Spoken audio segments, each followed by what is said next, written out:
Listo. Bueno, un feliz sábado a todos los hermanos también que nos miran a través de YouTube y que están siguiendo esta cronología final que hemos venido ya hace muchos meses, digamos, esta línea profética donde estamos trazando la historia, porque la historia pasada se repetirá. Así que, haciendo un resumen, lo que hemos venido trazando. Bueno, empezamos trazando la historia a través de la destrucción de Jerusalén y del templo por los ejércitos romanos, los ejércitos de Nabucodonosor, el imperio babilónico, donde Dios siempre hay un antes y un después. Y esto es lo maravilloso, que siempre que el pueblo de Israel caía en apostasía, dejaba de seguir a Dios, dejaba de seguir los mandamientos de Dios y los preceptos, y al rechazar el mensaje también de amonestación que el Señor le enviaba a través de los profetas, Dios tenía un límite para que su pueblo se arrepintiera. Les daba la oportunidad, mandando profetas, así como Jeremías.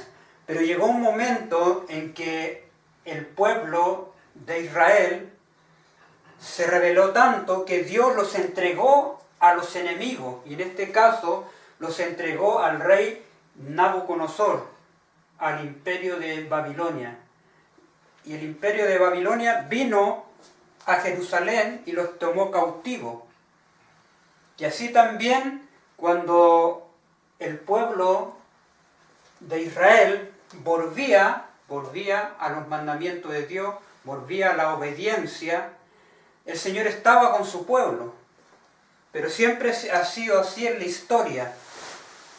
Dios después hizo el llamado a Ciro para que viniera a reconstruir el templo. A todo el pueblo que estaba en Babilonia le hizo un llamado a que salieran a reconstruir el templo y la ciudad.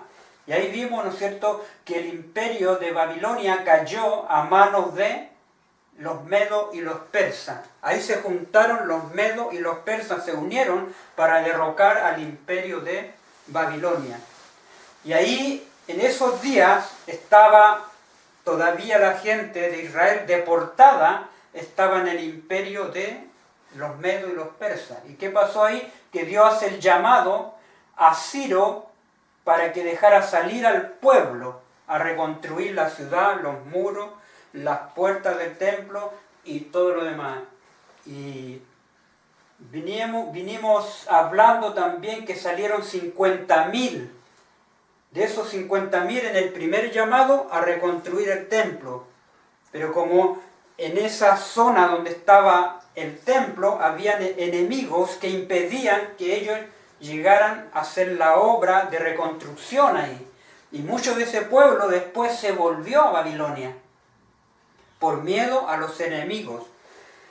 Y por lo tanto después vino el segundo llamado a través de los días de Darío. Por Esdras y Nehemías salieron nuevamente a construir el templo. Solo unos pocos, dice ahí la Biblia. Fueron muy pocos de aquellos que habían salido de esa gran mayoría, quedaron unos pocos reconstruyendo el templo los días de Esdras y Nehemías. Y Nehemías construyó tuvo que enfrentar a los enemigos que rodeaban la ciudad de Jerusalén. Y tuvo que soportar toda esa aflicción y logró construir el templo. Y ahí también avanzamos en esa reconstrucción. Hubieron 3 decretos, y esos decretos fue en el año 457, donde se pide el decreto para la reconstrucción, y la reconstrucción terminó en el año 408, ahí hablamos, que eran las 70 semanas que estaban determinadas sobre el pueblo de Israel. De las 2.300 tarde y mañana iba a haber un descuento que eran 70 semanas de la profecía de Daniel 9, donde tenían que recibir al Mesías. Primero se terminaría la reconstrucción del templo en el año 408, en el año 27 se ungiría al Mesías, a la mitad de la semana, en el año 31, hará cesar el sacrificio y la ofrenda. Cristo, el sistema de sacrificio y ofrenda desde los días de Adán hasta los días de Cristo. Cristo estaba muriendo en el año 31 y cumpliendo el sistema de sacrificio y ofrenda. Eso fue en el año 31. A los 3 años y medio, en el año 34, con el apedreamiento de Esteban, se cierra la profecía para el pueblo de Israel. Esas 70 semanas. Y decíamos que 70 por 7 son 49, o sea, 490 años Dios le dio al pueblo de Israel. Y esto es lo fascinante. ¿Por qué? Porque hay una historia, vamos a ver que Dios, en Apocalipsis, busquemos Apocalipsis 2,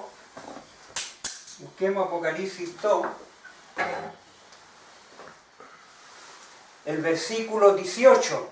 Estamos ahora en la iglesia de Tiatira. Recordemos que estamos en la era cristiana y hemos venido trazando la historia. Vimos la iglesia de Éfeso, vimos la iglesia de Esmirna, vimos el periodo de la iglesia de Pérgamo y ahora estamos en la iglesia de Tiatira. La iglesia de Tiatira. 2:18. De Tiatira. Estamos en ese periodo y en este periodo se levanta un personaje muy interesante. Y leamos el capítulo 2, versículo 18. ¿Qué dice? Apocalipsis capítulo 2. 18. ¿Qué dice Freddy? Y escribe el ángel de la iglesia de Tiatira, el Hijo de Dios, que tiene sus ojos como llama de fuego y sus pies semejantes al latón fino, dice estas cosas: yo he conocido tus obras y caridad, y servicio y fe, y tu paciencia, y tus obras postreras son más que las primeras. Mas tengo unas pocas cosas contra ti, porque permites a aquella mujer Jezabel, que dice, profetiza, enseñar y engañar a mis siervos a fornicar y a comer cosas ofrecidas a los ídolos, y le he dado tiempo para que se arrepienta de la fornicación, y no se ha arrepentido. He aquí, yo la he hecho en cama y a los que adulteran con ella, en muy grande tribulación, si no se arrepienten de sus obras. Y mataré a sus hijos con muerte, y todas las iglesias sabrán que yo soy el que escudriño los riñones y los corazones, y daré a cada uno de vosotros según sus obras. Pero yo digo a vosotros y a los demás que estáis en Tiatira, cualquiera que no tiene esta doctrina y no ha conocido las profundidades de Satanás, como dicen, yo no enviaré sobre vosotros otra carga. Empero la que tenéis, tenedla hasta que yo venga. Y al que hubiera venido y hubiera guardado mis obras hasta el fin, yo le daré potestad sobre las gentes, y las regirá con vara de hierro, y serán quebrantados como vaso de alfarero, como también yo he recibido de mi Padre.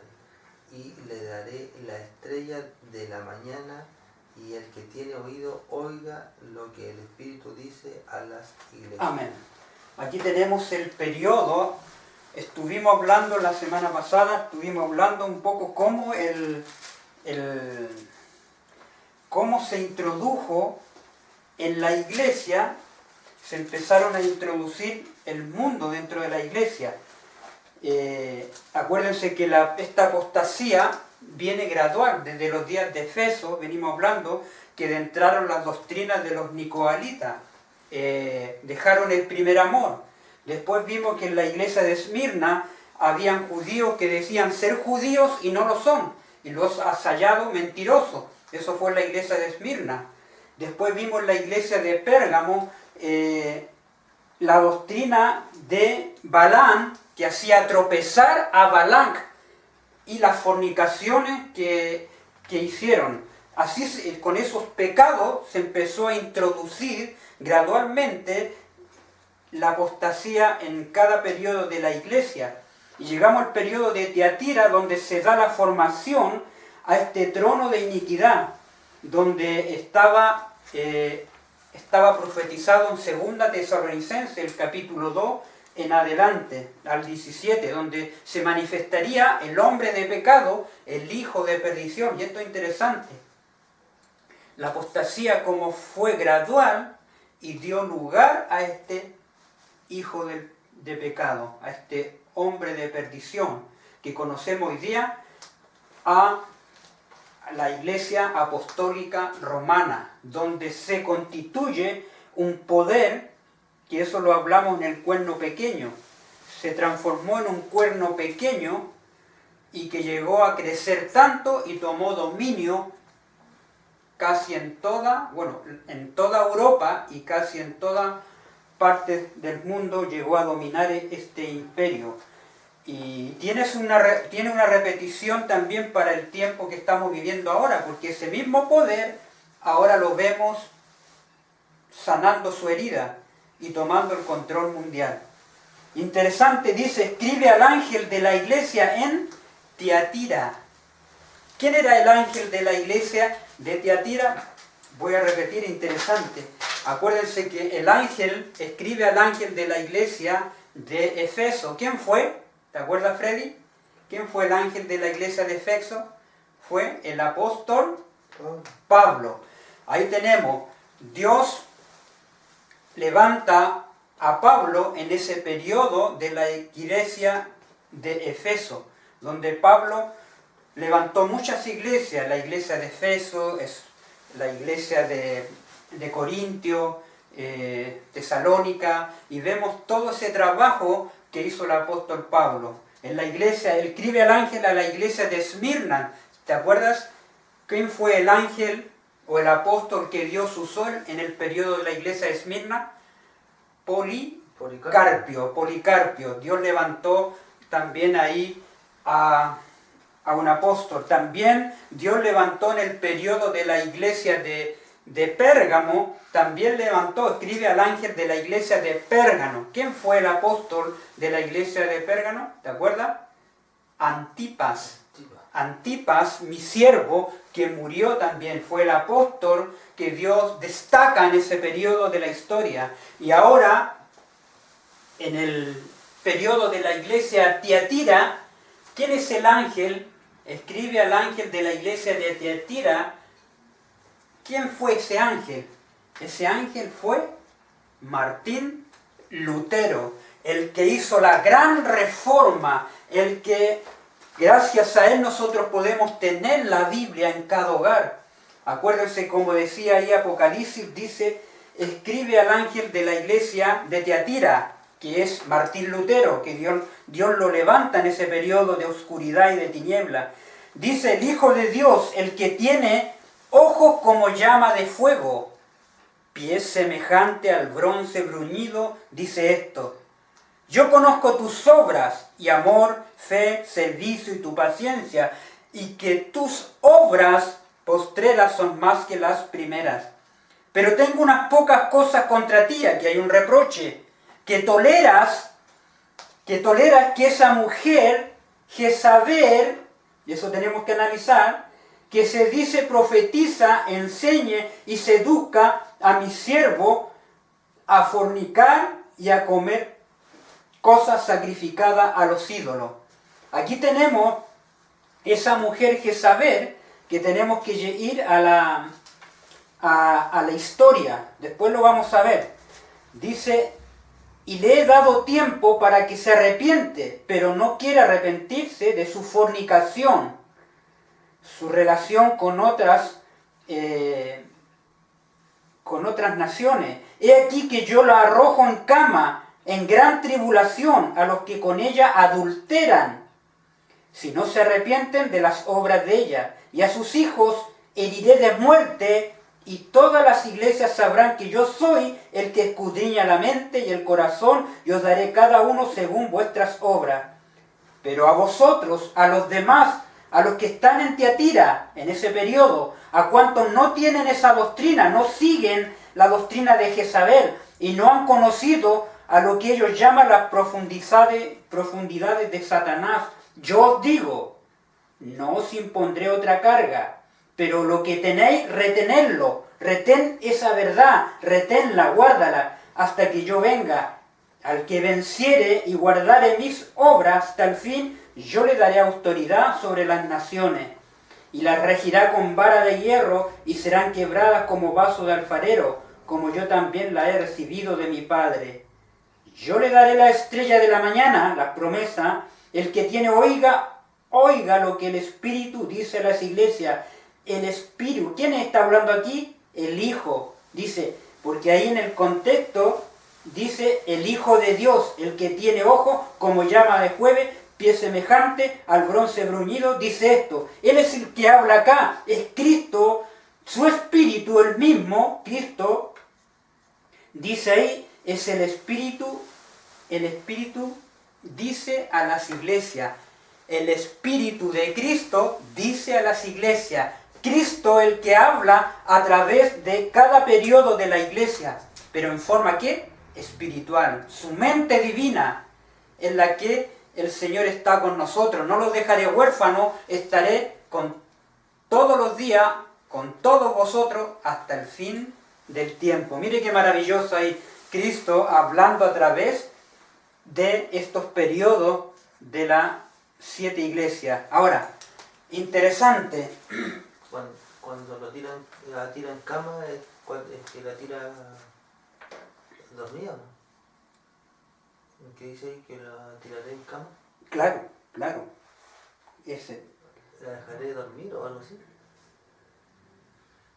Dice, y aquí yo la arrojo en cama y en gran tribulación a los que con ella adulteran. La arroja en cama, ¿me entiendes? La deja enferma. Está enferma, por eso está en cama, porque, ¿me entiendes? Está totalmente embriagada. Entonces, ahora, hay una repetición aquí en los días voy a ponerlo de esta forma. Miren qué interesante.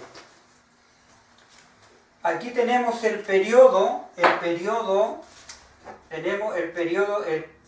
457 o 456. Freddy, acércalo un poco a la base de zoom. Aquí 457, 457, 56, 457, este fue un jubileo. Esto es importante, esto fue un jubileo. Aquí comienza un jubileo. En ese tiempo. Y aquí, y estas son 70 semanas. 70 semanas. Están determinadas. Esas 70 semanas están determinadas. 70 semanas determinadas. Y significa descontadas. Hasta el año, aquí vamos a poner la fecha, el año 34. Este año importante con el apedramiento de Esteban. 70 por 7 nos da 490 años. Esos 490 años aquí, estos se repiten. ¿Cuándo se repitieron esto? Esto es interesante, porque la historia pasada se repetirá. Esto es importante. Eclesiastés 1:9 dice que es lo que fue, lo mismo que será. Dios hace que la historia se repite. Romanos 15:4 dice que lo que se escribió para nosotros los que vivimos en los últimos días finales de la historia. 1 Corintios 10:11 también, las cosas que se escribieron para nuestro tiempo. Mire qué interesante. La mensajera también dice, en mensajes celestos, dice que cuando lleguemos a la etapa final, la historia pasada se repetirá. También dice otra cita, los grandes eventos, las grandes transacciones de la historia se han repetido y se están repitiendo hoy en la iglesia.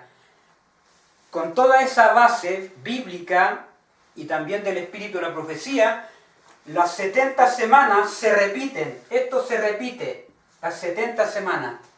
Ahora, en los días de Lutero, ahora, ¿cómo se repite? Ahora fíjense. Esas 70 semanas tuvieron un cumplimiento. ¿De qué año? En el año 1517, Lutero pega las 95 tesis. Aquí hay un decreto. Ese decreto, en el año 1517, pega las 95 tesis. Ahí tenemos, tesis. Ahí, en la catedral en Alemania.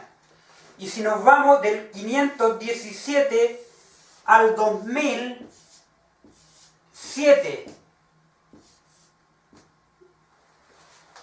¿cuánto tenemos ahí? 2007 menos 1517, ¿cuánto tenemos? ¿Alguien que saque la calculadora ahí? 1500 al 2007. ¿Ready? 430. 490 años. ¿Lo sumaste o lo restaste? Lo resté. 1577. No, hay que... Súmalo. Tiene que dar 400. Aquí tenemos nuevamente 70 semanas que se repiten, o 70 años, que dan 490 años. 3584 me llamo. No, no, ese no es el cálculo, Freddy, espérate. Aquí. El 2007, acuérdate, tiene que darlo el cálculo porque se repiten. 70 por 7 tenemos 490 años, ¿ya?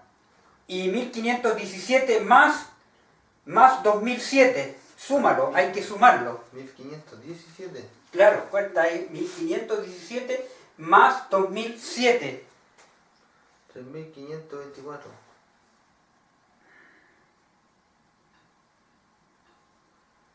No, pues Freddy, te tiene que dar 2007. 1517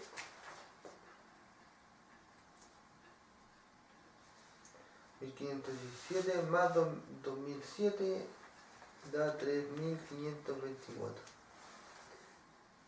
Y 1517 menos 2007. No, pues te tiene que dar en repetición, tiene que dar el cálculo, acuérdate. 490. ¿Por cuánto? ¿Lo sumaste o lo restaste? Restado. Eso era lo que yo te dije al principio, tienes que restarlo. Así que, sí. ¿Me entiendes? Entonces, restamos 1517 menos 2007. 77, ahí tenemos, ¿ves?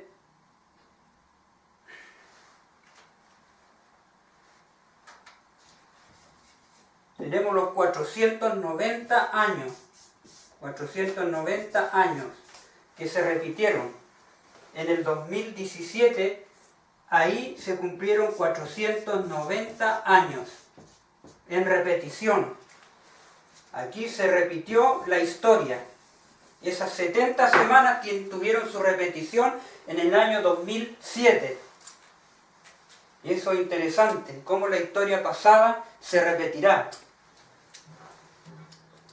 Entonces, así como en los días de de Darío, Ciro y Artajerjerrey, los 3 decretos, se puso un decreto para salir a reconstruir el templo y hacer una gran reforma en los días de Esdras, Nehemías y Ciro. Hubo una gran reforma donde el pueblo tuvo que salir a reconstruir el templo y lo terminó en el año 408. Esa fue la gran reforma en los días de Nehemías, de Esdras.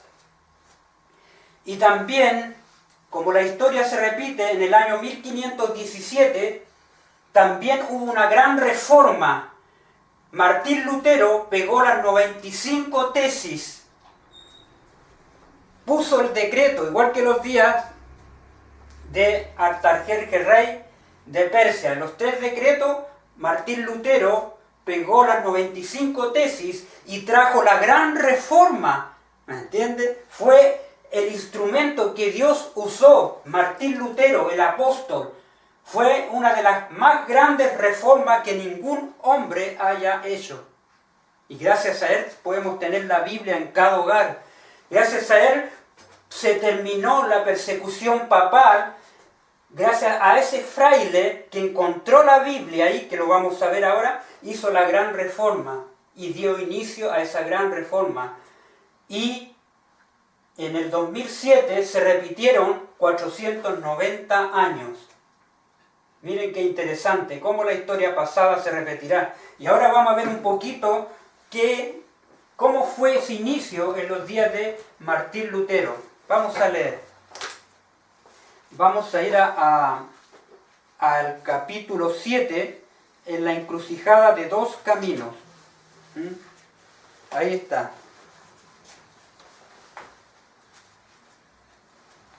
Ahí está. Leamos, miren qué interesante. Ahí en el primer capítulo, Freddy, tenía el capítulo, ¿no es cierto? En el libro, el capítulo 7. Dice ahí, en la encrucijada de los 2 caminos, el más distinguido de todos los que fueron llamados a guiar a la iglesia, dice, de las tinieblas del papado a la luz de una fe más pura, ¿fue quién? Martín Lutero.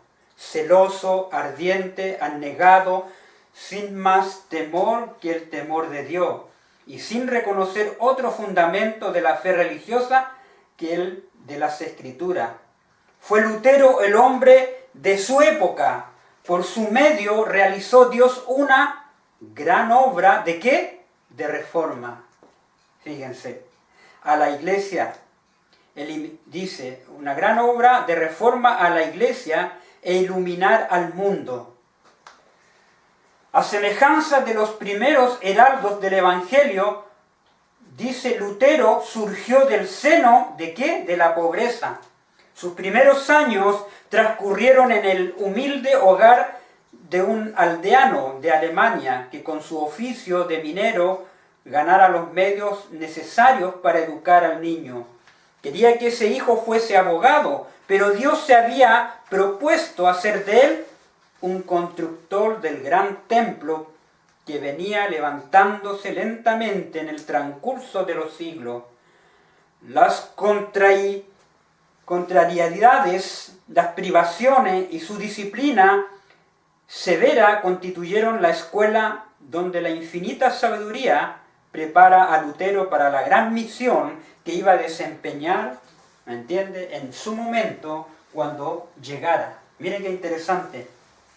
Ahora den vuelta la boquita, ahí donde dice, un día, mientras examinaba unos libros, ahí hay un, Giselle, ahí hay el 2, claro, el punto 2 ahí. Michelle,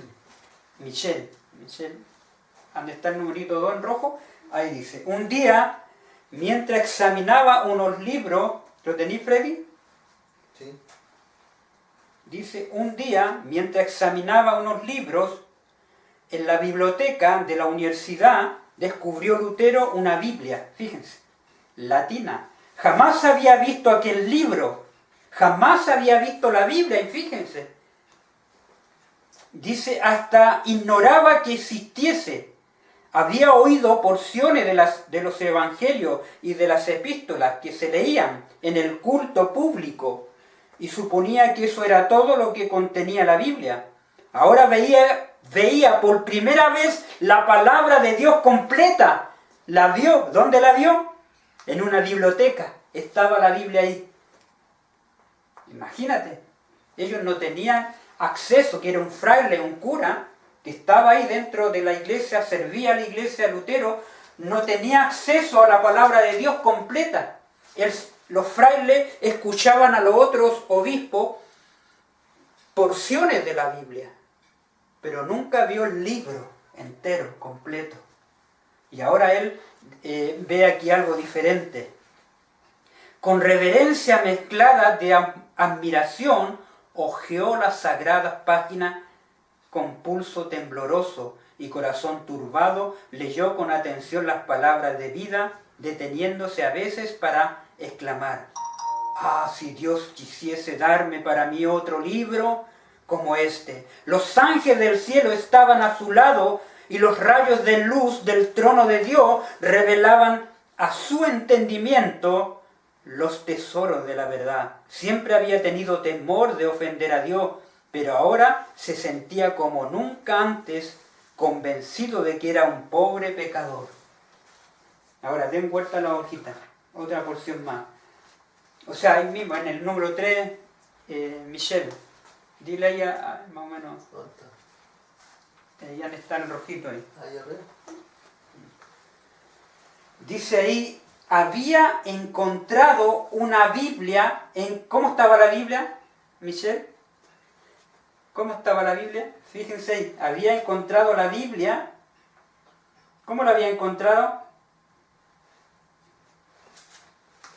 ¿Lo tienen ahí? A donde dice, dedicaba al estudio todo el tiempo. Dedicaba al estudio todo el tiempo que le dejaban libre sus ocupaciones de cada día, y aún robaba el sueño. Y sus escasas ocupaciones de cada día, aún robaba el sueño de sus escasas comidas. El tiempo que hubiera tenido que darles, sobre todo, se deleitaba en el estudio de la palabra de Dios. Había encontrado una Biblia encadenada. ¿Cómo estaba? Encadenada en el muro del convento, y allá iba con frecuencia a escudriñarla. A medida que se iba convenciendo más y más de su condición de pecador, procuraba por medio de sus obras obtener perdón y paz. ¿Dónde encontró la Biblia? Encadenada. Los frailes, los curas, los obispos, ¿cómo tenían la Biblia? Encadenada. ¿Por qué? Porque no se la daban al pueblo, porque ellos querían tener todo el conocimiento, ellos, pero no dársela al pueblo, no dársela al mundo, porque de esa manera, al tener el conocimiento de la palabra de Dios, podían controlar ¿a quién? A la gente. Y eso es lo que hoy día el Papa nuevamente quiere hacer, quiere cambiar la Biblia. Quiere sacar la Biblia, quiere y sacar otra Biblia. ¿Se fijan? Nos quieren llevar nuevamente a la Edad Media. Nos quieren llevar nuevamente nos quieren llevar a que seamos controlados por ellos. Por eso que viene, ahora ha salido, esto interesante, porque salió la ley Mordaza. Viene a fines de año, septiembre, octubre, tienen una ley para restringir más nuestras libertades. Y eso se viene, eso ya está proyectado. Nos quieren llevar a la Edad Media. Así como eran controlada la gente y no se le daba al pueblo la Biblia, la tenían los obispos, los frailes, los curas. Ellos se habían tomado la Biblia para poder controlar a la gente. Ellos tenían el conocimiento. Ahora vamos a la parte 4 ahí. Dice, Lutero fue ordenado sacerdote. ¿A dónde dice Lutero fue ordenado sacerdote, Freddy? Lutero, ¿querés leer? Lutero fue ordenado sacerdote, el rojo 4. ¿Dónde está? Michelle. ¿Dónde está? Muéstrale al Freddy dónde está para que siga la lectura. Ahí, ahí, Michelle. Un día mientras revisar. Ahí está, ahí. Es el cuadro, ahí. Ahí abajito.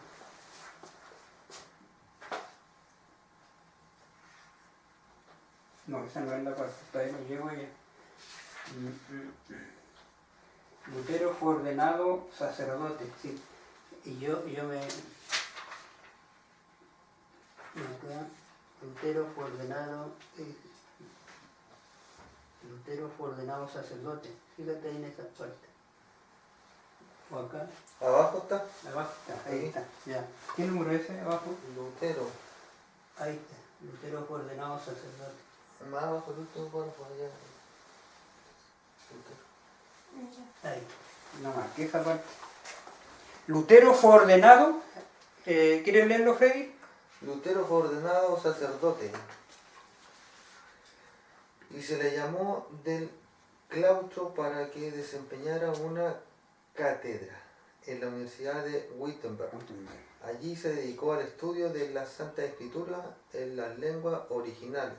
Comenzó a dar conferencias sobre la Biblia y de este modo el libro de los Salmos, los Evangelios y las Epístolas fueron abiertos al entendimiento de multitudes de oyentes que escuchaban aquellas enseñanzas con verdadero deleite. Ahí está. Ahora, ¿qué hace Lutero de haber encontrado la Biblia encadenada? Ahora, mira cómo el Espíritu de Dios, el Espíritu de Cristo, empieza a guiarlo a Lutero. Ahora él empieza, dice, a estudiar la palabra de Dios. Y ahí empieza, dice, cuando fue ordenado sacerdote, se le llamó del claustro a una catedral de la Universidad de Wittenberg. Y ahí dedicó el estudio de la Santa Escritura en las lenguas originales. Y ahí empezó su crecimiento de Lutero en el conocimiento de la palabra de Dios. Ahora empieza a impartir lo que va conociendo. Un poquito más abajo dice, Lutero seguía siendo hijo sumiso de la iglesia papal y no pensaba cambiar. ¿Ve? Acuérdense que Lutero era un sacerdote, era un fraile. Al principio fue fraile, hasta que llegó a ser un sacerdote de la Iglesia Católica y ahora, de haber estudiado latín, de haberse preparado bien, empezó a difundir la palabra de Dios. Y seguía siendo hijo de la Iglesia Apostólica Romana. Ahora vamos a donde dice, finalmente vislumbró en Lotanza, la ciudad de las 7 colinas. Ahí dice, donde dice, finalmente vislumbró en Lotanza, la ciudad de ¿qué? De las 7 colinas. Aquí es interesante porque si vamos a Apocalipsis 17, dice que, fíjense, busquen Apocalipsis 17, paren un poquito ahí. Lutero le llama a la ciudad del Vaticano, le llama las 7 colinas, la ciudad de las 7 colinas. Lutero sabía que en Roma, que era el Vaticano, estaba rodeada de 7 colinas. Y si buscamos ahí en Apocalipsis 17, donde estamos en Apocalipsis capítulo 2, mira Freddy, mire qué interesante. 17. Claro, en Apocalipsis 17 dice aquí, Condenación de la gran ramera. claro, pero vamos a ir al versículo,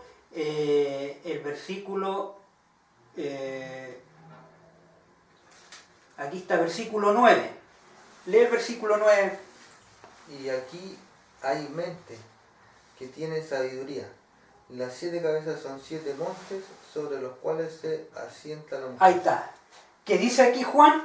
Esto es para la mente que tenga sabiduría. Las 7 cabezas son 7 montes o 7 colinas, donde se sienta ¿quién? La mujer. ¿Cuál mujer? La Iglesia Apostólica Romana.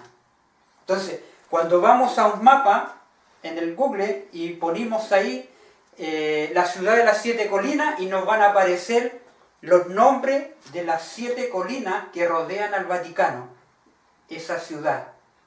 ¿Entienden?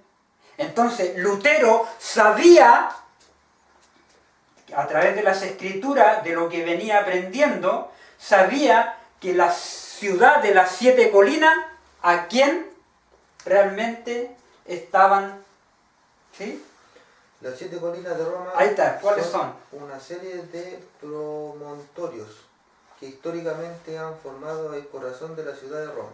¿Ya? Situadas al este del río Tíber, este conjunto geográfico ha protagonizado numerosísimos pasajes literarios y son una referencia muchas veces repetida en la cultura popular. Claro.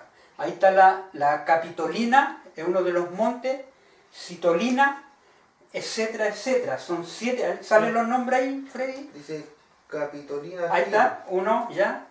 Palatine Hill, Pelatina, ¿cuál más? 2, Roman Four, ya. 3, Forum Boarium, 4, son 7 nombres que tienen cada... Circus Maximus, No, ese no, pues, las 7 colinas, guarda. Capitolina, Cicolina Tíber. y otros nombres de las 7 colinas. Pero son 7. Lo importante aquí, Freddy, es que Lutero sabía, a través de las escrituras, Ah, y aquí está. ahí están las nombres, ¿eh? Sí, colina del Quirinal, Del Quirinal, colina ya. del Viminal, 2, colina del Capitolio, 3, colina del Equilino, 4, colina del Palatino, 5, colina del Celio, 6. colina del Aventino. Ahí están las 7 colinas que rodean al Vaticano. Entonces Lutero, cuando dice aquí, finalmente vislumbró en la lontananza la ciudad de las 7 colinas. Colina. La ciudad de las 7 colinas. ¿Y qué decía Apocalipsis 17? Que eran 7 montes donde se sienta la mujer, donde se sienta esta iglesia apostólica romana. Mire qué maravilloso, Gisela. La palabra de Dios, no, Michelle, el Señor nos muestra, fíjense, nos muestra, ¿me entiende?, el lugar donde esta mujer se sienta, esta iglesia falsa, esta iglesia sinagoga de Satanás.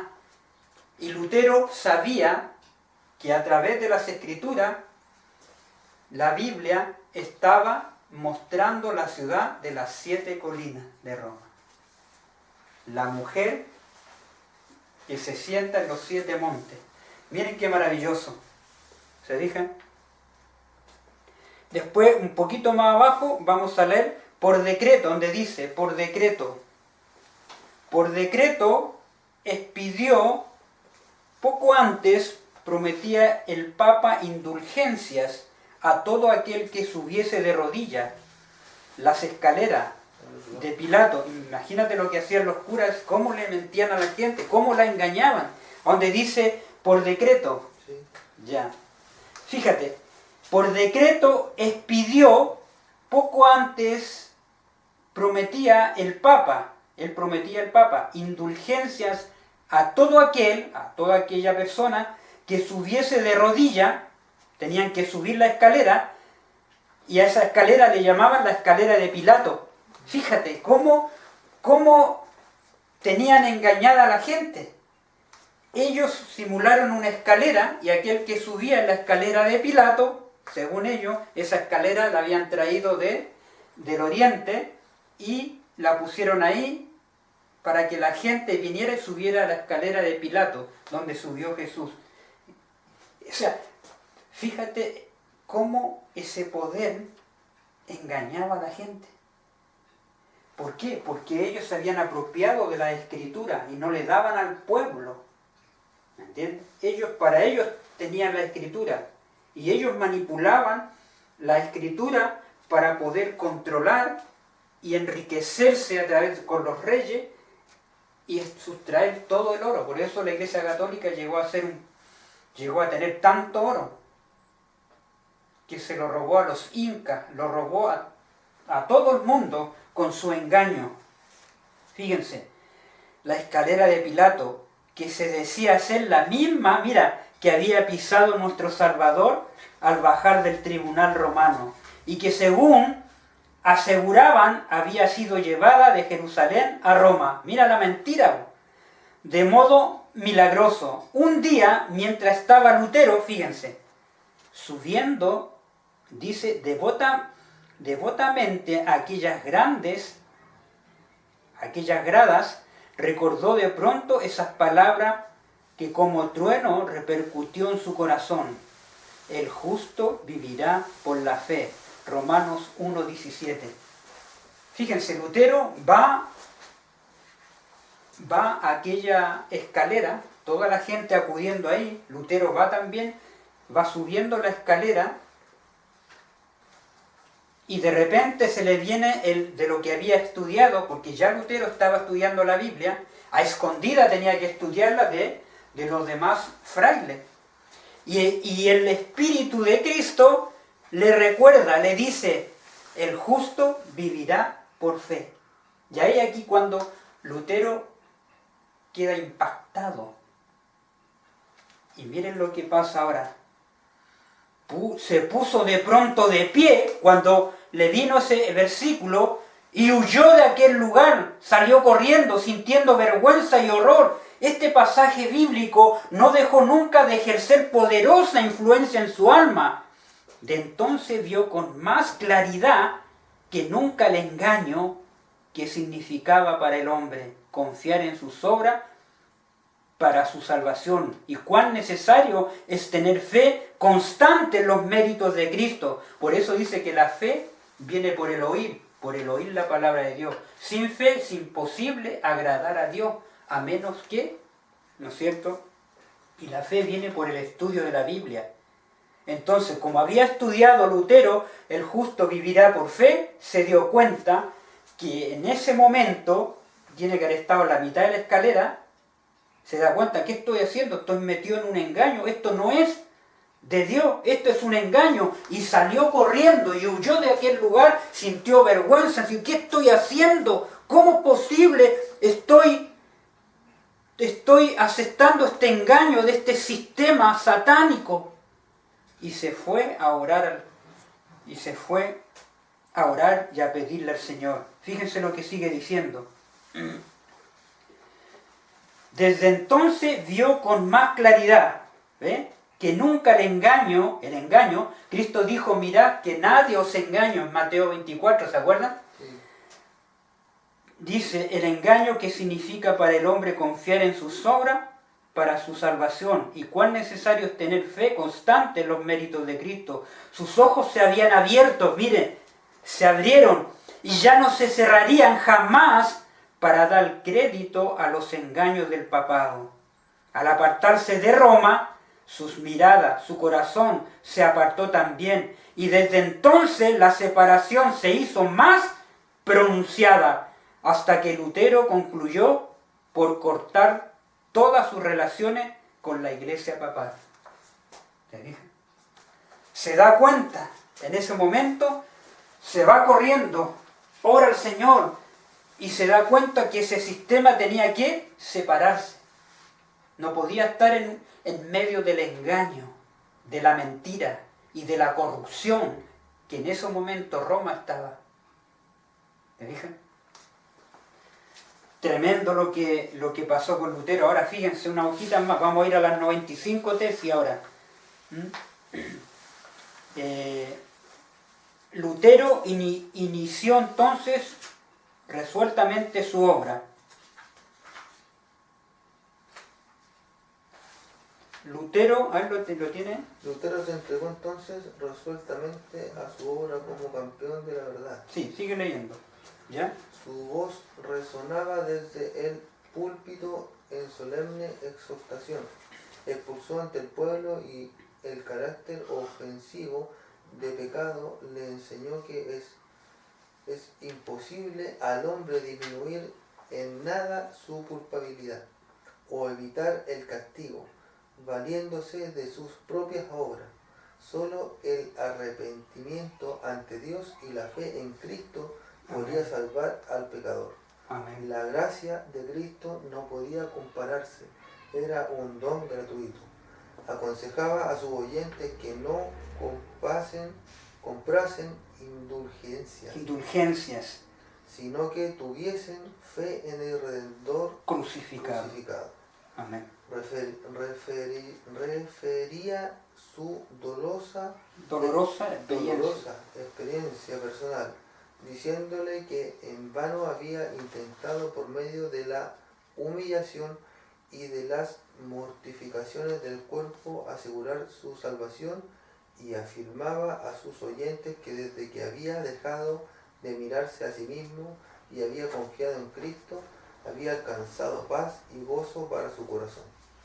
Viendo que Texel Texel seguía con su tráfico y sus impías protecciones, declaraciones, impías pretensiones, no pretensiones, ¿no? ¿sí?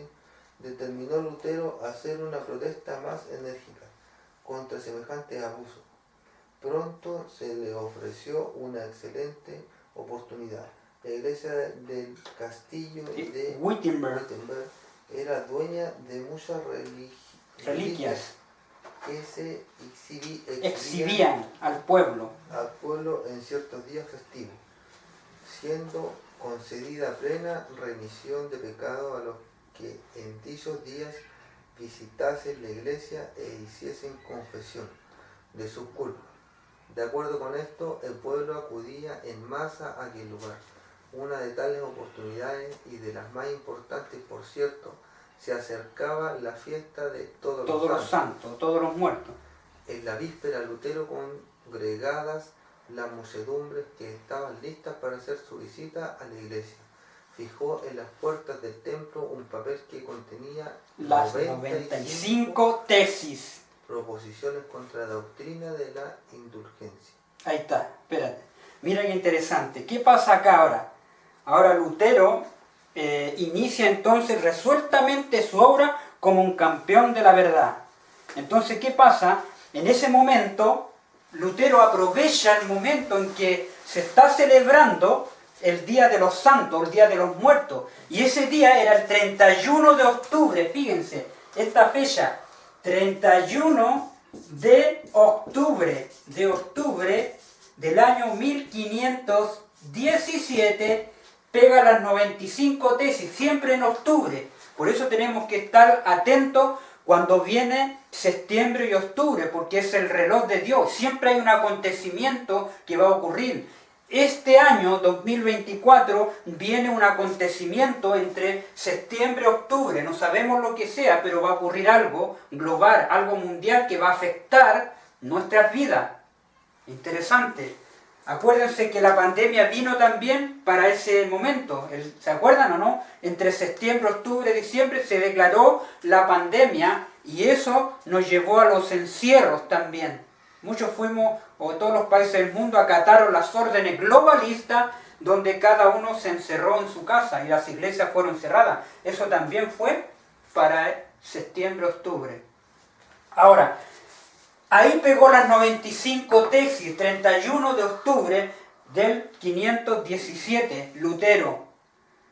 Y en ese momento donde se estaba celebrando el Día de los Santos, Día de los Muertos, mucha gente venía porque en la catedral de Wittenberg había muchas reliquias. ¿Qué hacían? Mira, las indulgencias traían o inventaban cualquier cosa, el manto de Jesús, inventaban todo tipo de reliquias que las traían y las vendían ahí, y Texel, que era el inquisidor, venía con un papel con las indulgencias y le daba a la gente, y la gente pagaba por ese papel. Y ese papel decía: estás perdonado de todos tus pecados. Y la gente le pagaba, compraba las indulgencias, compraba el perdón. Fíjate el engaño en que en esa Edad Media, donde la gente estaba engañada con todo esto. Por eso Lutero, Dios lo usa, pega las 95 tesis con los textos bíblicos. Esa fue el inicio de la gran reforma que viene para el mundo entero, glorioso. Por eso dice, una de las tales oportunidades y de las más importantes, por cierto, se acercaba la fiesta de todos los santos. La víspera, Lutero, uniéndose a las muchedumbres que iban a la iglesia, fijó en la puerta del templo, en la catedral, un papel que contenía 95 proposiciones, tesis, contra la doctrina de la indulgencia. Declaraba además que estaba listo para defender aquellas tesis al día siguiente en la universidad contra cualquiera que quisiera rebatirle. Estas proposiciones o tesis atrajeron la atención general de la gente, fueron leídas, vueltas a leer y se repetían por todas partes. Fue muy intensa la excitación que produjeron en la universidad y en toda la ciudad. Demostraban que jamás se había otorgado al Papa ni a hombre alguno el poder de perdonar los pecados y de remitir el castigo consiguiente. Todo ello era sino una farsa, una mentira, un engaño, un artificio para ganar dinero, valiéndose las supersticiones del pueblo, un invento de Satanás para destruir almas de todos los que confiesen en tan necia mentira. Se probaba además que todo evidencia que el Evangelio de Cristo es el tesoro más valioso de la Iglesia y que la gracia de Dios revelada en él se otorgó de balde a los que la buscan por medio del arrepentimiento y la fe. La tesis de Lutero desafiaban a discutir, pero nadie osó aceptar el reto. Nadie dice. Las proposiciones o las tesis hechas por él se esparcieron luego por toda Alemania. Mire qué interesante. Y en pocas semanas se difundieron por todos los dominios de la cristiandad. Muchos devotos romanistas que habían visto y lamentando las terribles iniquidades que prevalecían en la iglesia, pero que no sabían qué hacer para detener su desarrollo, leyeron la tesis de Lutero con profundo regocijo y reconociendo en ellas la voz de Dios. Les pareció que el Señor extendía su mano de misericordia para detener la rápida avance de marejada de corrupción de la iglesia que procedía de la sede de Roma. Los príncipes y los magistrados se alegraron secretamente de que debía ponerse un dique al arrogante poder que negaba todo derecho a apelar, dice, de sus decisiones. ¡Qué tremendo! Lutero temblaba cuando se veía a sí mismo solo frente a los más opulentos y poderosos de la tierra. Dudaba a veces, preguntándose si era verdad. Dios le impulsaba a levantar contra la autoridad de la iglesia. ¿Ves? Lutero pensaba también si era verdad lo que estaba pasando, si realmente Dios lo estaba usando, pero realmente Dios usó a este gran apóstol de la Edad Media. Y fíjense ahora, voy a ir a la página, y aquí con esta parte concluimos esta parte de Lutero. Fíjense, esto está en, bueno, más adelante, no tengo la página, pero después te la digo, Freddy. Fíjense lo que dice. La reforma no terminó como muchos lo creen. Al concluir la vida de Lutero, tiene aún que seguir hasta el fin del mundo. Lutero tuvo una gran obra que hacer, la de dar a conocer a otros la luz que Dios hiciera brillar en su corazón. Pero él no recibió toda la luz que iba a ser dada al mundo. Desde aquel tiempo hasta hoy, y sin interrupción, nuevas luces han brillado sobre las Escrituras y nuevas verdades han sido dadas a conocer. Mire qué interesante. Lutero, Dios usó a Lutero. En ese momento le dio una verdad. El justo vivirá por fe. Y esa luz que Dios recibió, en su tiempo Lutero la levantó sin miedo. Se enfrentó a Roma, a los poderes demoníacos de la sede de Roma. Y dice más que la reforma no ha terminado. Ahora recuerden en el año, que ya pasó ya, en el 2013 más o menos, 2014, cuando aparece Bergoglio, saca la encíclica que la reforma ha terminado. ¿Te acuerdas? Eso salió, tú lo buscas en internet, en el Google, el Papa y la reforma terminó. Y ellos dieron a conocer que la reforma ha terminado, ahora que todos vengan al Vaticano. Pero aquí dice que la reforma no ha terminado. Así como Lutero, Dios hoy en día está levantando a hombres para llevar el último mensaje de misericordia para la tierra, el mensaje del tercer ángel. Y ese mensaje del tercer ángel son las 95 tesis modernas para declararle a Roma que es la bestia y a la imagen de la bestia.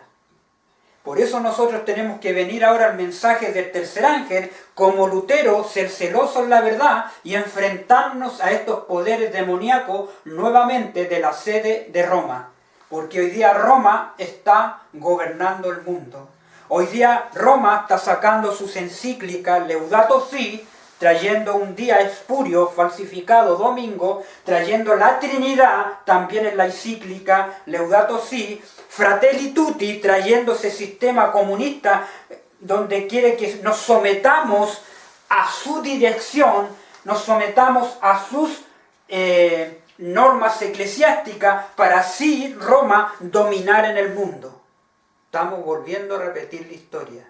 Dios quiere usar a su pueblo, le hago un llamado al pueblo, a los hermanos que conocen la verdad, es hora de levantar las 95 tesis modernas del mensaje del tercer ángel, porque nos queda poco tiempo y debemos ser celosos en esta verdad porque el tiempo se nos acaba.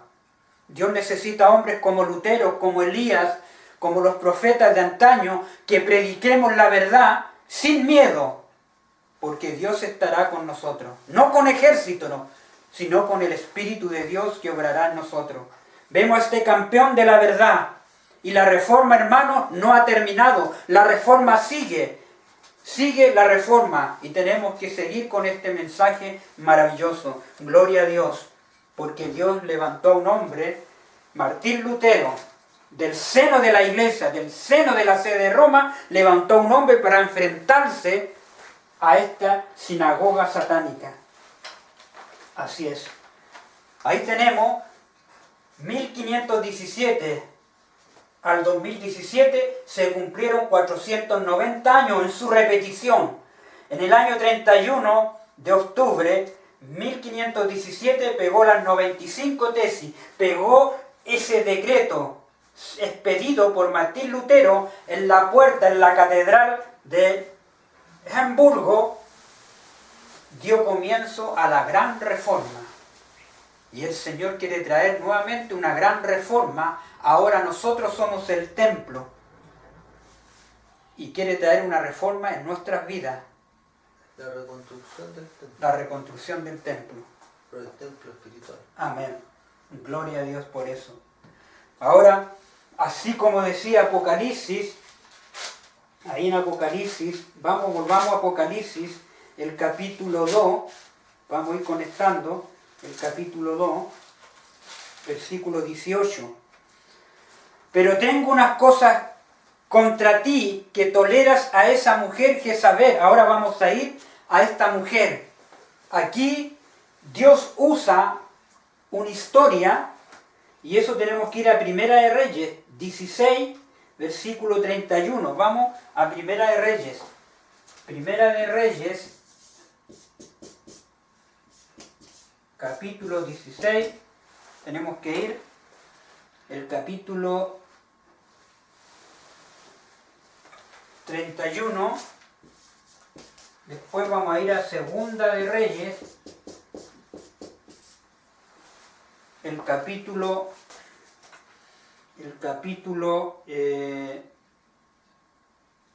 9, 22 y 30. Capítulo 9. Capítulo 9.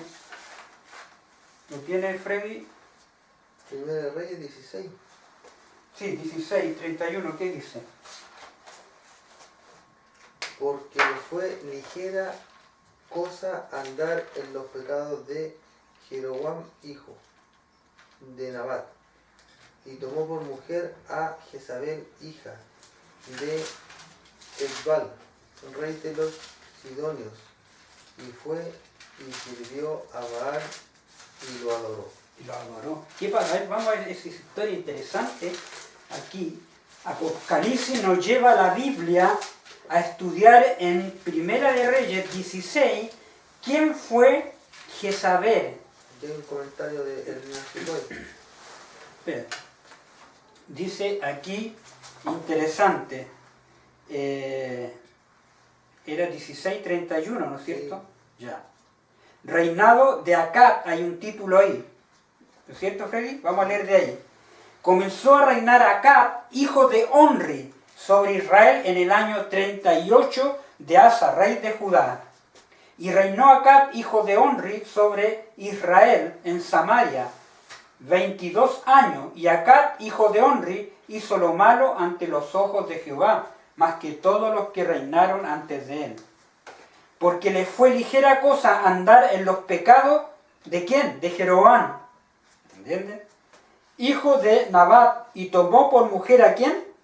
A Jezabel, hija de Baal, rey de los sidonios, que adoraban a Baal, y era sacerdotisa de Baal esta mujer.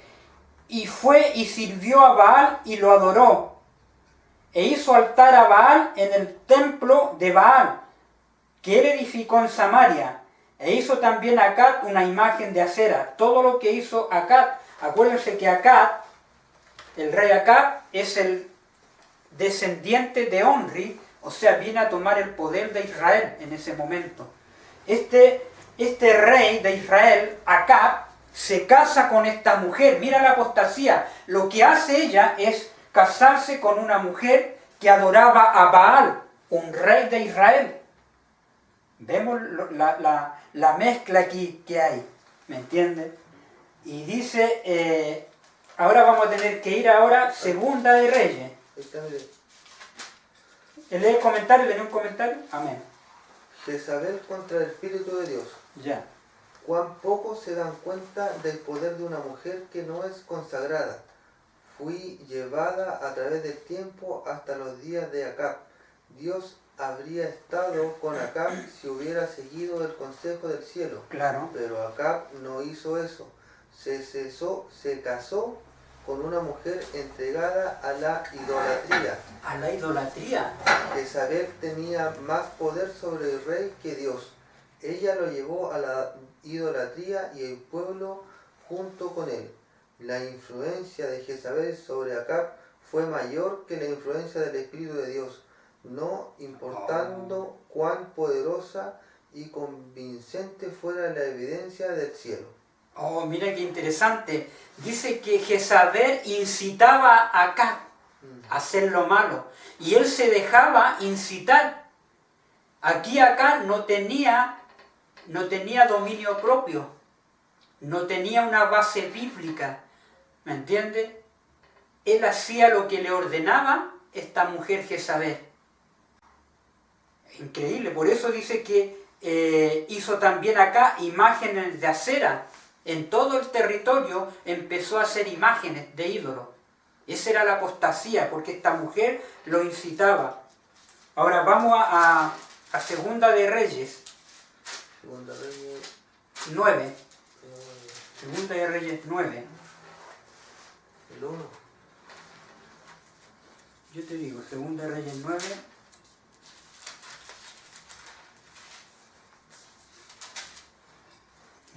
Segunda de Reyes capítulo 9.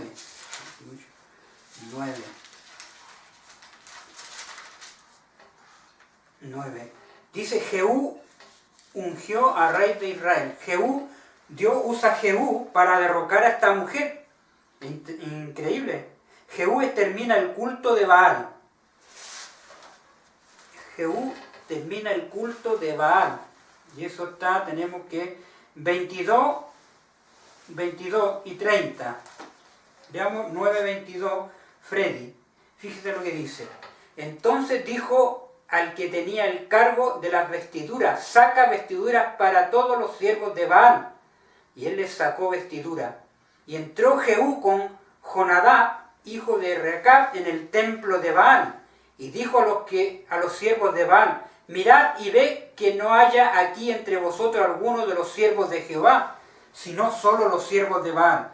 Y cuando ellos entraron para hacer sacrificio, holocausto, Jehú puso fuera a 80 hombres y les dijo: cualquiera que dejare vivo a alguno de aquellos hombres que yo he puesto en vuestras manos, su vida será por la del otro.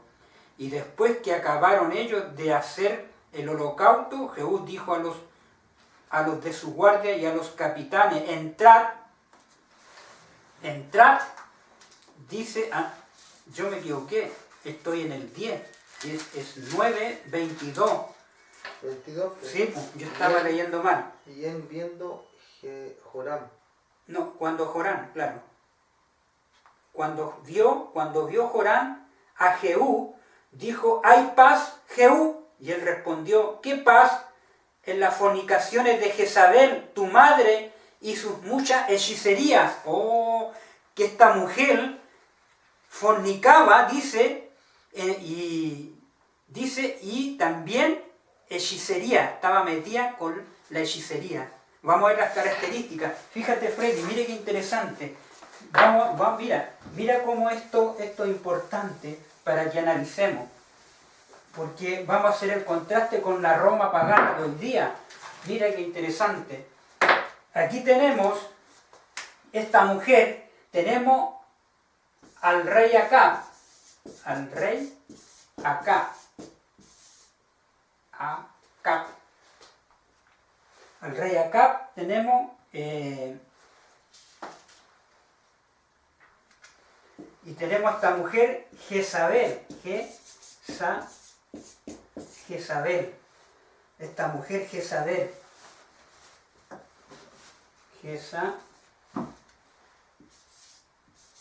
Jezabel. Fíjate, esta es una unión ilícita. El rey Acab era el rey de Israel.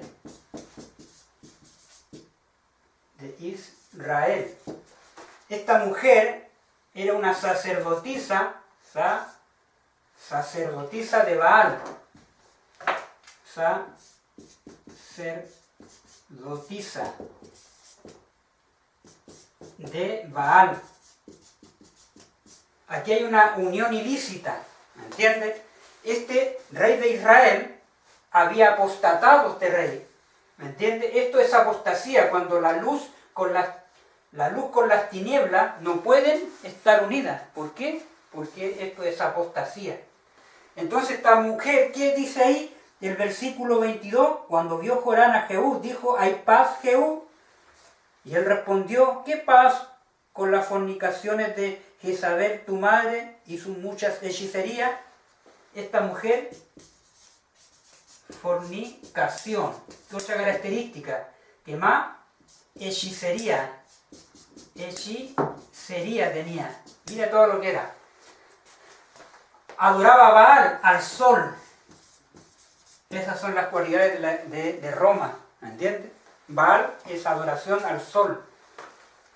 Mira qué interesante. Versículo 23. Entonces Joram volvió las riendas y huyó, dijo a Ocosías: ¡traición, Ocosías! Pero Jehú contestó su arco e hirió a Joram entre la espalda, y la saeta salió por su corazón, y él cayó, dice, en su carro. Y dijo luego Jehú: Bidkar, su capitán, tómalo y échalo a un extremo de la heredad de Naboth de Jezreel. Acuérdate que cuando tú y yo íbamos junto con la gente de acá, su padre Jehová pronunció esta sentencia sobre él, diciendo: que yo he visto ayer la sangre de Naboth y la sangre de sus hijos, dijo Jehová, y te daré la paga en la heredad de Jehová. Toma pues ahora y échalo en la heredad de Naboth, conforme a la palabra de Jehová. Ahí ande, el versículo 30, muerte de Jezabel, Freddy. Vino después Jehú a Jezreel, y cuando Jezabel lo oyó, se pintó los ojos con antimonio y atavió su cabeza y se asomó a una ventana. Y cuando entraba Jehú por la puerta, ella dijo: ¿sucedió bien a Sinri, que mató a su señor? Así fingiendo ella por la ventana, pintadita los labios, para seducir a Jehú.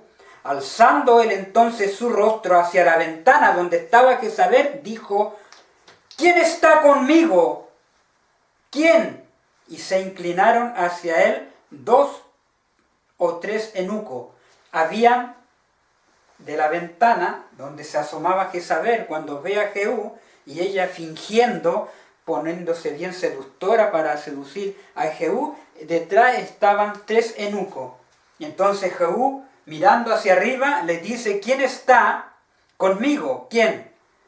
Versículo 33. Y él les dijo: échenla abajo a los eunucos, échenla abajo. Y ellos, los eunucos, echaron, aparte de su sangre, salpicó en la pared y en los caballos, y él la atropelló. Oh, de la ventana, los eunucos la tiran para abajo, y parte de su sangre salpicó en la pared, en la muralla, y en los caballos, y él la atropelló, Jehú, cuando venía con su carro. ¿Se fijan? Ahora, miren lo que dice Apocalipsis 14:20. ¿Cómo va a ser destruida esta mujer, esta sede, en el tiempo del fin? Vamos a Apocalipsis 14:20. Fíjate. Apocalipsis 14:20, Freddy, mira lo que dice Apocalipsis 14:20. Y el lagar fue hollado. Hollado, fuera de la ciudad. Fuera de la ciudad, Y del lagar salió sangre hasta los frenos de los caballos. Hasta los frenos de los caballos, Por 1700 estadios. ¿Por qué nombra a los caballos? Porque está haciendo un paralelo cómo murió Jezabel. ¿Me entiendes? Ahí está hablando de los impíos, cómo morirán. Y fue pisado el lagar fuera de la ciudad, y del lagar salió sangre, así como Jezabel, hasta los frenos de los caballos por 1200 estadios. ¿Me entiendes? Así los impíos, junto con toda la iniquidad de la Jezabel moderna, que es la Roma, sede papal, van a ser destruidos. ¿Me entiendes? Entonces hace el paralelo aquí con Apocalipsis 14:20. Y de esa forma murió Jezabel, que incitaba acá a hacer lo malo. Por eso, aquí en Apocalipsis, Jezabel representa a la sede romana papal, y en la que fornica con los reyes de la tierra. Así como Jezabel fornicaba y sus hechicerías, así también Roma, la sede Roma papal, hoy en día fornica con los reyes de la tierra y también con hechicerías, Cuando llamó a la Pachamama, ¿te acuerdas? Vinieron los brujos, ahí en la cumbre, en la COP28, en el Foro Económico Mundial también, ellos permitieron que vinieran los machis, los brujos, estos agogueros, a hacer un rito, ¿me entiendes? Diabólico. En el Vaticano también el Papa deja entrar mucho a brujos y hechiceros para hacer ritos. Y eso es lo que hoy día, o sea, Jezabel está representada por la sede Roma papal. Por eso Apocalipsis nos conecta con Jezabel, porque esta mujer hacía fornicación con los reyes de la tierra, con sus hechicerías, con sus mentiras. Por eso cuando viene Martín Lutero, se enfrenta y se da cuenta de que la sede de las 7 colinas estaba representada por Roma papal, el lugar donde se sienta esta mujer. ¿Por qué? Estaba pensando que a lo mejor igual se podría hacer un paralelismo, no sé si estará bien con la gente que ha entrado del extranjero, no con una buena descendencia en su vida, porque muchos sí han venido a trabajar a Chile, pero hay otros que son ladrones, narcotraficantes y todo. Claro. Bueno, todo eso lo vamos a hablar ya en la etapa del fin. ¿Por qué? Porque hoy en día el Vaticano, la sede de Roma papal, la que hoy día ya ha recuperado su poder, porque es la que dirige hoy día a las naciones, igual como dirigía ya a los reyes de la tierra, está dirigiendo hoy día al Foro Económico Mundial, está dirigiendo a la Organización de la Salud, está dirigiendo a las Naciones Unidas, está dirigiendo toda la parte tecnológica y digital también, como a los dueños de Facebook, a los dueños de YouTube y de todas las plataformas. Es el Vaticano el que dirige todo esto. Y ellos, junto con los globalistas, ellos han abierto la puerta a todos estos inmigrantes para provocar en cada nación disturbios, para provocar rebeliones, que hoy día las estamos viendo en Alemania, en España, en Suiza, en gran parte de Europa, para provocar una revolución, igual que la revolución en los días de Francia, la revolución que hubo en ese periodo. Son las revoluciones que ellos están permitiendo para después que los gobiernos, como ya están aliados con estos poderes, puedan ellos implementar leyes. Por eso que vienen unas leyes que van a restringir nuestras libertades. Nuestra libertad la van a restringir en las plataformas sociales como Facebook, YouTube, que no se predique, y vienen muchas implementaciones que van a provocar a que nosotros no accedamos a tener más libertad. Van a restringir, como ya están siendo restringidas nuestra libertad. Y ese es el problema de toda esta gente, que ellos están abiertos las fronteras en muchos países a que millones de gente lleguen y provoquen esto, lo que estamos viviendo. Entonces es el plan de ellos, es el plan diabólico para poder someter a la gente con las normas y leyes que ellos van a traer para gobernar este mundo. Estamos viviendo en el tiempo. Por eso Jezabel, hoy día estamos ahí. El rey acá representa a todas las religiones de este mundo que se han unido con Jezabel.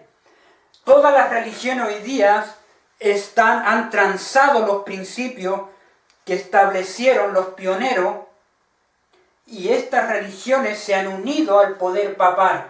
Por eso está el Concilio Mundial de Iglesias, donde están todas las iglesias unidas, y todas están bajo el poder de Jezabel. Jezabel, que es Roma papal, incita a los gobiernos, a las religiones, a que lleven a cabo sus leyes, sus normas y principios. Y eso lo estamos viviendo hoy en día. Estamos repitiendo la historia. Por eso en Apocalipsis 2 dice ahí, por eso que hablábamos que este cuerno pequeño, ahora vamos a ir acá. Aquí tenemos el cuerno pequeño. Vamos a ir acá, es interesante. En el periodo de la iglesia de Tiatira, Dios levanta a Martín Lutero y hace una gran reforma. Y Apocalipsis nos habla de Jezabel, que fornica. Ahí hablaba de esta iglesia. Dice ahí, pero tengo unas pocas cosas contra ti, que toleras que esa mujer Jezabel, que se dice profetiza, y enseñe, hoy día está enseñando ¿cómo enseña hoy día esta Jezabel moderna?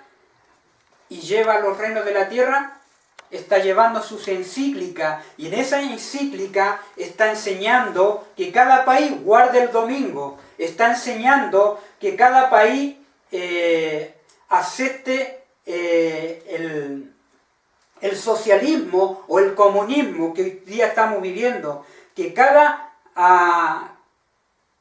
país, esta Jezabel moderna, enseña a que adoren a la Trinidad, porque está en Laudato Si. Enseña y seduzca a mis siervos a fornicar, y enseña a que las demás naciones forniquen con esta mujer y a comer cosas sacrificadas a los ídolos. Acuérdense que el papado está de acuerdo en que haya carne sintética, que cambien la alimentación. El Papa está de acuerdo con alimentos transgénicos. El Papa está de acuerdo con las fumigaciones. El Papa está de acuerdo con el LGTB. el adoctrinamiento de los niños. Esa es la Jezabel moderna que hoy día estamos viviendo. Miren aquí tenemos, hablábamos también, primeramente aquí tenemos en Daniel 2, vemos una imagen que soñó el rey Nabucodonosor. Nadie, ni astrólogo ni adivino, podía descifrar este sueño. Y se llamó mandar a que viniera Daniel. Y Daniel vino a enseñarle la visión al rey. Y esto es interesante. Y aquí Daniel le dice, oh, tu rey, veías aquí. Y le da la interpretación. La cabeza de oro representaba el reino de Babilonia. Los pechos y los brazos de plata representaban el imperio de Medio Persia. El vientre representaba a Grecia. Las piernas de hierro representaban a Roma. Y aquí los pies de hierro representaban a Roma. Y los pies representan los 10 reinos o la división del imperio romano. Los 10 dedos es la división de Europa. Ahí tenemos los 10 reinos. Aquí tenemos Europa, cómo se dividió del imperio romano. Acuérdense que Roma gobernó como un solo poder, gobernó hasta los días de Cristo. En los días que fue también Pablo muerto por Nerón. Acuérdense de la iglesia de Esmirna, que hubieron 10 persecuciones, 10 años de persecución de los césares a los cristianos. Después, el reino, el poder de Roma se dividió en 10 fragmentos. Y ahí estamos, la división del reino. Y a esos dedos les van a salir uñas de hierro. Miren qué interesante. Eso lo vamos a ir viendo. Ahora, Daniel 2 tiene un paralelo con Daniel 7. En Daniel 7 habla de un león, que también es el mismo imperio de Babilonia. Esto es interesante. Y 4 bestias grandes diferentes, la una de la otra, subían del mar. La primera era como león, ¿ve? Tenía alas de águila y estaba mirando hasta que tanto que sus alas fueron arrancadas y fue levantado del suelo y se puso abierta sobre los pies a manera de hombre y le fue dado corazón de hombre. Aquí tenemos a Babilonia en 2 fases. Aquí tenemos en la fase de dominio de Babilonia. Acuérdense que Babilonia fue el poder que llevó cautivo al pueblo de Israel. Y muchos en la primera deportación que hablábamos al principio, Daniel fue llevado a Babilonia en la primera deportación. Y aquí vemos en Daniel 7 a ese reino como león, sus 2 alas en la rapidez de su conquista. Pero este reino babilónico iba a ser destruido. ¿Por quién? Por los medos y persas. Ahora, los medos y los persas venían a ser el segundo imperio de la tierra. Ya el primer imperio había caído. ¿Se fijan? Y aquí otro, segunda bestia, semejante a un oso, la cual se alzaba de un costado más que del otro, y tenía en su boca 3 costillas, y entre sus dientes le fue dicho así: levántate y devora mucha carne. Después de esto miré aquí otra semejante a un leopardo. Aquí tenemos, tiene una conexión. Primero, para ordenarnos, acuérdense que el primer imperio Babilonia es el mismo imperio de Daniel 7 del león. Y el león tiene una conexión con Daniel 4. A Nabucodonosor, cuando eso lo vamos a hablar en un tema posterior, porque aquí hay una profecía muy importante que se repite. Nabucodonosor, paseando por su palacio, dijo: ¿no está en la Babilonia grande que yo creé? Se dio la gloria a él. Y Dios escuchó eso y lo castigó. Ahí en Daniel 4 pueden leerlo, que él llegó a ser, dice, se le quitó el poder, su mente, se le quitó la razón y le fue dado corazón de hombre, le fue dado corazón de animal y perdió la razón durante 7 años. Eso tiene un mensaje para nuestro tiempo, que posteriormente lo vamos a ir hablando. Ahora, Medo-Persia, que el segundo imperio que viene al derrotar a Babilonia, este oso tenía 3 costillas, una se alzaba más para el otro lado, o sea, Persia fue más fuerte que Media, es la que predominó más en este imperio, porque Media y Persia se unieron para derrocar a Babilonia, y está representada por el carnero en Daniel el capítulo 8. Ahora, Grecia también. Grecia dice, después de esto miré, y aquí otro semejante a un leopardo que tenía 4 alas. Acuérdense que el león tenía 2, este tiene 4 alas de ave en sus espaldas. Y tenía también esta bestia 4 cabezas y fuele dado potestad, poder. Aquí tenemos a Grecia, que está representada por el leopardo. Miren qué interesante. Las 4 alas representan la rapidez de las conquistas que tuvo Alejandro. Alejandro, el que tuvo joven, 33 años, murió a la edad de Cristo. Alejandro, estando en su mayor fuerza, el cuerno fue quebrado, duró pocos días. Y esas 4 cabezas es su reino que se dividió. El reino de Grecia se dividió en sus 4 generales. Lisímaco, Ptolomeo, Casandro y Lisímaco, Casandro, Ptolomeo y el otro no me acuerdo, pero fueron las 4 cabezas de los 4 generales que se dividió el reino de Alejandro. Y eso tiene una conexión con Daniel 8, el carnero y el cuerno prominente. Y llegamos aquí a Roma pagana, a la Roma imperial, a la Roma de los Césares, a la Roma. Y aquí en Daniel 7 hablamos que esta es una bestia terrible, espantosa.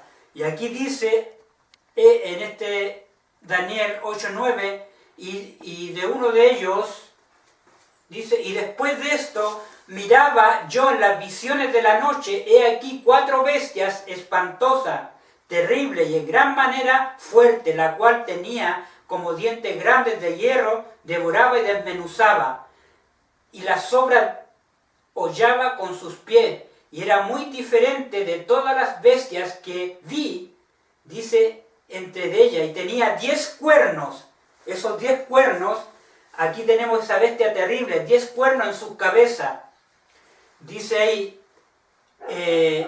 tenía 10 cuernos,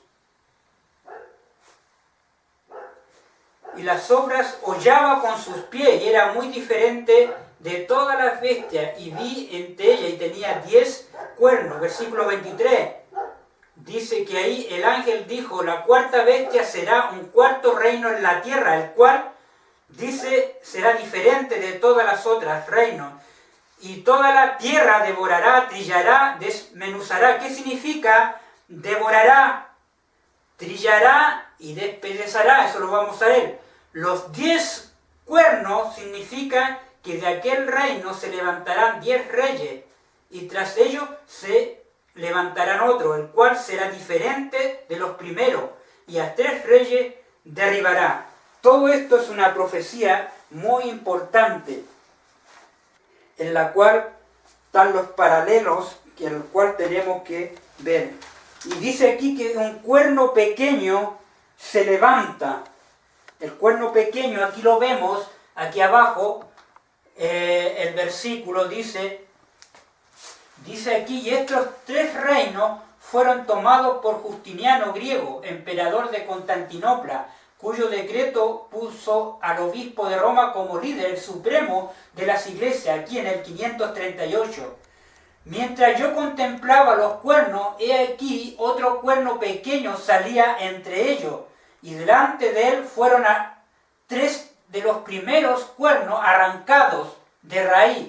He aquí que este cuerno tenía ojos como de hombre y una boca que hablaba grandes cosas. Y hablará palabras contra el Altísimo, y a los santos del Altísimo quebrantará, dice. aquí dentro de los 10 reinos, de los 10 cuernos, son derribados 3, que son los érulos y los ostrólogos y los vándalos. Fueron derribados y surge este cuerno pequeño aquí. Y este cuerno pequeño surge en medio de los 7 que quedaron. Y ahí tenemos que hacer conexiones que vamos a ir haciendo en Apocalipsis capítulo 13, interesante.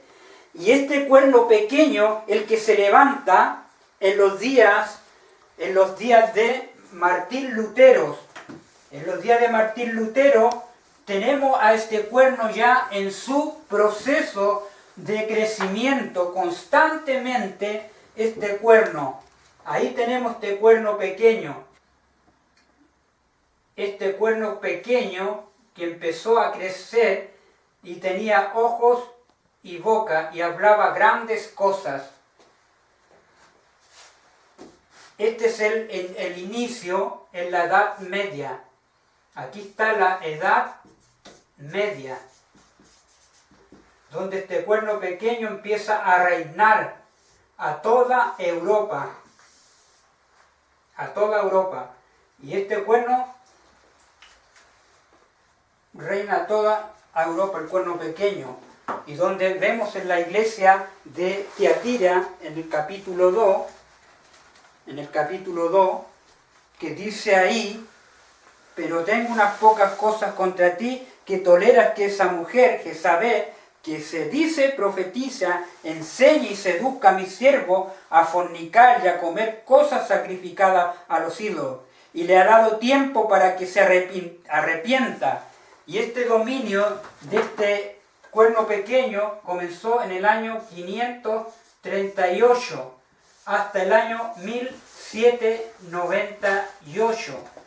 Todo ese periodo, que fueron 1260 años que tuvo dominio, este cuerno pequeño que se levantó, que es la Jezabel moderna que se levantó, que dice Apocalipsis. Acuérdense que Lutero se enfrentó a ese cuerno pequeño, se enfrentó ante esa bestia terrible. Y Dios le dio tiempo para que se arrepienta, pero no quiere arrepentirse de sus fornicaciones. Interesante. He aquí yo la arrojo en cama, en gran tribulación, a los que con ella adulteran. Los que con ella adulteraban, se produjo una gran tribulación. Si no se arrepienten de las obras de ella. Y aquí donde vemos que la Iglesia Católica empieza a implementar, a cambiar el día. Y ahí tenemos que ir ahora a Apocalipsis. Vamos a Apocalipsis donde... vamos a la historia. Los voy a dejar con esto porque ya este 8 sábado vamos a analizar bien detalladamente el cuerno pequeño y vamos a detallar un poco más parte de esta profecía a través de la Biblia. Quiero ir al capítulo Una era de tinieblas. Una era de tinieblas. Una era de tinieblas.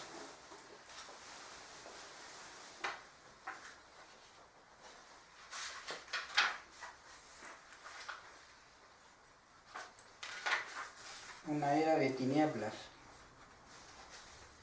Capítulo 3. Capítulo 3.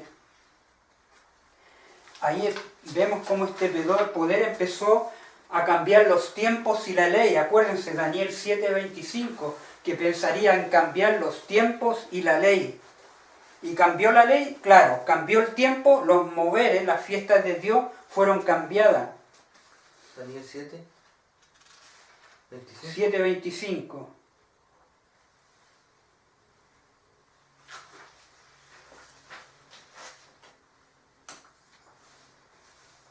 Ahí en el capítulo 63, dice, uno de los principales fue la creencia en la inmortalidad del alma natural del hombre, en su estado consciente después de la muerte, Esa doctrina fue la base sobre la cual Roma estableció la invocación de los santos o de los muertos.